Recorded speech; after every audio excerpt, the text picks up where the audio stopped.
নমস্কার, সকলকে আমার প্রীতি শুভেচ্ছা স্নেহ ভালোবাসা জানিয়ে শুরু করছি আজকের ধর্মতত্ত্ব। এখনকার আলোচনার বিষয় শরীর রোগের মন্দির। এই দেহরথকে রোগমুক্ত ও ঈশ্বর সাধনের উপযুক্ত করিয়া পরমাত্মার সান্নিধ্যে যাইতে পারি, সেই পন্থার আজ অন্বেষণ করিব। দেহ রক্ষা ও ঈশ্বর সাধনের প্রথম সোপান হইল হঠযোগ সাধন, ইরা পিঙ্গলা সাধন। ই শব্দে সূর্য এবং ঠ শব্দে চন্দ্র। সূর্য নারী পিঙ্গলা ডান নাসিকা, ঠ চন্দ্র নারী ইরা বাম নাসিকা। হ ও ঠ যোগ অর্থাৎ প্রাণ আপান যোগ রূপ প্রাণায়াম সাধন। আরও প্রাঞ্জলভাবে বলিতে গেলে বাম ও ডান এই দুই নাসিকার সাহায্যে শ্বাস প্রশ্বাসের দ্বারা যে প্রক্রিয়া অবলম্বন করিতে হয়, অর্থাৎ প্রাণায়ামের দ্বারা যে সাধন করিতে হয়, তাহাই হইল হঠ যোগ সাধন। এই হঠযোগ সাধনের জন্য উপযুক্ত গুরুর প্রয়োজন।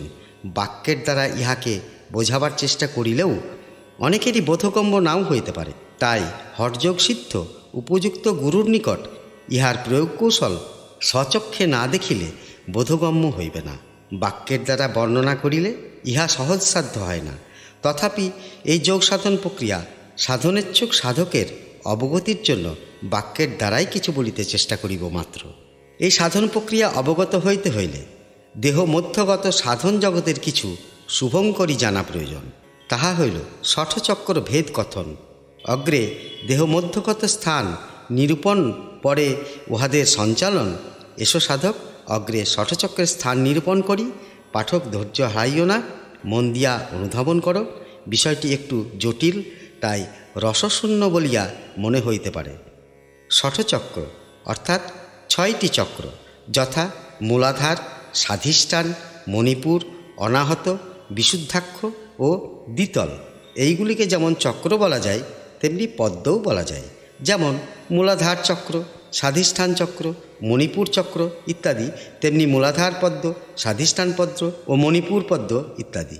এক্ষণে দেহের কোথায় ইহাদের অবস্থান তাহা বলিতেছি।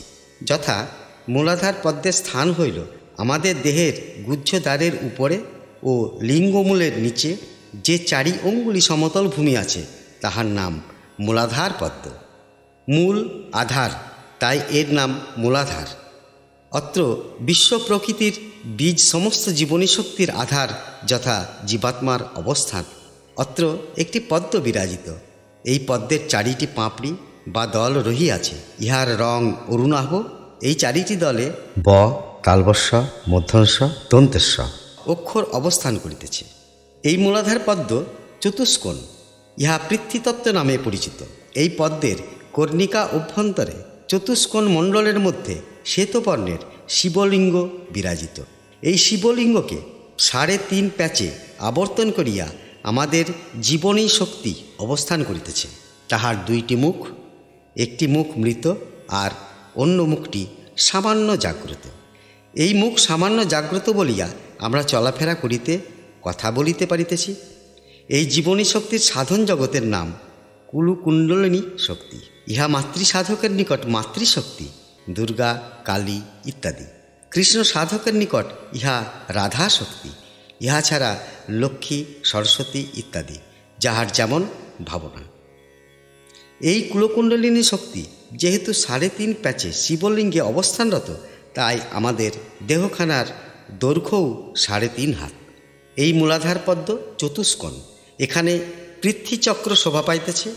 এই চতুষ্কোণ ক্ষেত্র মধ্যে পৃথিবী বীজ লং বিরাজিত। এই লং বীজ পীতবর্ণ। ইহা পশ্চিম দিক নির্দেশ করে। এই মূলাধার পদ্মের চতুষ্কোণ মণ্ডলের কর্ণিকা মধ্যে পৃথ্বীবীজ লং বীজোপরি স্বয়ম্ভূলিঙ্গ অবস্থান করিতেছে। এই স্বয়ম্ভূ লিঙ্গের শিরোদেশ হইতে ইরা পিঙ্গলা সুষুমা নারীত্রয় উৎপন্ন হইয়া দ্বিতল পদ্ম অর্থাৎ ললাট দেশে মিলিত হইয়াছে।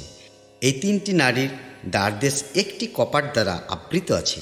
এই মূলাধার পদ্মে আপানবায়ুর অবস্থান। ইহার গমনাগমন মণিপুর অর্থাৎ নাভিস্থান পর্যন্ত।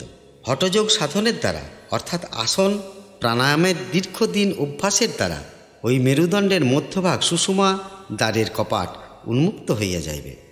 ওই দ্বার উন্মুক্ত হইলে অর্থাৎ কপাট খুলিয়া গেলে আমাদের জীবনী শক্তি কুলকুণ্ডলিনী শক্তি সুষমার দ্বার ভেদ করিয়া ধীরে ধীরে ঊর্ধ্বতর চক্রগুলিকে ভেদ করিয়া সহস্রারে পরে ব্রহ্মে মিলিত হইবার চেষ্টা করিবে। বৈষ্ণবীয় ভাবনায় এই শিবলিঙ্গ হইল আয়ান, আর এই মূলাধার চক্র হইল আয়ান গৃহ। ইহাকে আবর্তিত করিয়া যে কুলকুণ্ডলিনী শক্তি, তাহা রাধা শক্তি। এই রাধা শক্তি শিবলিঙ্গকে জড়াইয়া যে অবস্থান, তাহা জটিলা, আর কুটিলা হইল ওই কপাট। ইহারা দুইজন জটিলা কুটিলা সহস্রারে পরমাত্মা শ্রীকৃষ্ণের সহিত আমাদের সাধিকা জীবনী শক্তি রাধাকে মিলিত হইতে দেয় না। অতঃপর শ্রদ্ধেয় শত্রুবৃন্দ, এই সংসার হইল আয়ান গৃহ। এই সংসার সমুদ্রে আছে কত জ্বালা, কত জটিলতা, কত সমস্যা। এই নানা সমস্যা জটিলতাকে হৃদয় মাঝারে পোষণ করিয়া আমাদের দিনতিপাত করিতে হয়। কত কুটিলাকে আশ্রয় করিয়া এই জীবন প্রবাহ অতিবাহিত হয়। এই জটিল ও কুটিল আবর্তে পড়িয়া আমরা কি একেবারের জন্যও ঈশ্বরের ভাবনা, ঈশ্বরের চিন্তাতে মগ্ন হইতে পারি? হায় রে জটিলা, হায় রে কুটিলা, আর কতকাল এই সংসার সায়রে পঙ্কিল আবর্তে নিমজ্জিত করিবি? রাধা যেমন আয়নগৃহ পরিত্যাগ করিয়া পরমাত্মা শ্রীকৃষ্ণের সহিত মিলিতে পারে না, আমরাও কি একবারের জন্য এই মনোরূপ পাখিকে ঈশ্বরমুখী করিতে পারি? রাধার যেমন দুঃখ বেদনা আফসোস কৃষ্ণ সঙ্গ না পাওয়ার জন্য, আমাদেরও কি কম আফসোস এমন দুর্লভ মানব জন্ম পাইয়াও ঈশ্বর লাভের জন্য সচেষ্ট না হওয়া? এক্ষণে আমাদের জীবনী শক্তি কুণ্ডলিনী যখন মূলাধার পদ্ম পরিত্যাগ করিয়া অন্য চক্রে ঊর্ধ্বগামী হয়, তখন আমাদের দেহ মনে কিছু লক্ষণ প্রকাশ পায়। তখন সাধক বুঝিতে পারে আমার কর্মযোগ সার্থক হইতে চলিয়াছে। ওই সময় সাধক বেদনা মিশ্রিত আনন্দ উপভোগ করে। বেদনা মিশ্রিত আনন্দ বলিলাম কেন? আমি যাহা বলিতেছি তাহা হঠযোগ সাধক সহজেই অনুভব দ্বারা হৃদয়ঙ্গম করিতে পারিবেন। প্রথম কথা হইল, মেরুদণ্ডের মধ্যে একটা বেদনা অনুভব করিবে। উঠিতে বসিতে বেদনা বোধ হইবে, মনে হইবে যেন মেরুদণ্ড পুড়িয়া গিয়াছে। সাধকের মুখে অজান্তে অবচেতন মনে বাবারে এই শব্দ উচ্চারিত হইবে। এই হইল বেদনা যন্ত্রণা। আর আনন্দ হইল, এই স্থানে সাধক ভ্রমর গুঞ্জন ধ্বনি শুনিতে পাইবে। এই গুঞ্জন ধ্বনি শুনিয়া তাহাতে মনোনিবেশ করিলে সাধক অপার আনন্দে আত্মহারা হইয়া যাইবে। এই হইল বেদনা মিশ্রিত আনন্দ। এই মূলাধার পদ্মের আরও একটি নাম হইল পৃথ্বীতত্ত্ব, অর্থাৎ মাটি। এই মাটির উপরেই সব কিছুর অবস্থান। বৃক্ষাদি, লতা, গুল্ম ইত্যাদি ভেজকেরও জন্ম এখানেই, অর্থাৎ এই মূলাধার চক্রেই পঞ্চ পাণ্ডব সহদেবের জন্ম। তাই সহদেব একজন সুচিকিৎসক। আর লালন ফকির এই মূলাধার চক্রকে এইভাবে বর্ণনা করিলেন, তাহা শুনুন। যথা ঘর আছে তার দুয়ার নাই, লোক আছে তার বাক্য নাই গো। আবার কে তাহারে আহার যোগায়, কে দেয় গো সন্ধ্যাবাতি। মূলাধার চক্রে একটি ঘর, এই ঘরের কোনো দরজা নাই। হঠযোগ সাধনের দ্বারা এই দরজা তৈরি করিয়া লইতে হয়। আমাদের জীবনী শক্তি কুলকুণ্ডলিনী যেখানে অবস্থান করিতেছে। সুতরাং লোক আছে, তবে তিনি কথা বলেন না, তাহাকে কেহ খাইতেও দেয় না। এই ঘরের কেহ সন্ধ্যাবাতিও দেয় না, তবে একজন সন্ধ্যাবাতি দেয়, তিনি হইলেন সাধক। তিনি ত্রিসন্ধ্যা গায়ত্রী জপের দ্বারা, ইষ্টমন্ত্র জপের দ্বারা, প্রাণায়ামের দ্বারা সন্ধ্যা দিয়া থাকেন এবং আহার যোগান দেন। এইভাবে অতীব সংক্ষেপে মূলাধার পদ্মের কথা বলা হইল। অতঃপর ষটচক্রের দ্বিতীয় স্থান স্বাধিষ্ঠান চক্রের কথা বলিতে চেষ্টা করিব আগামী পর্বে। নমস্কার, ভালো থাকুন, সুস্থ থাকুন।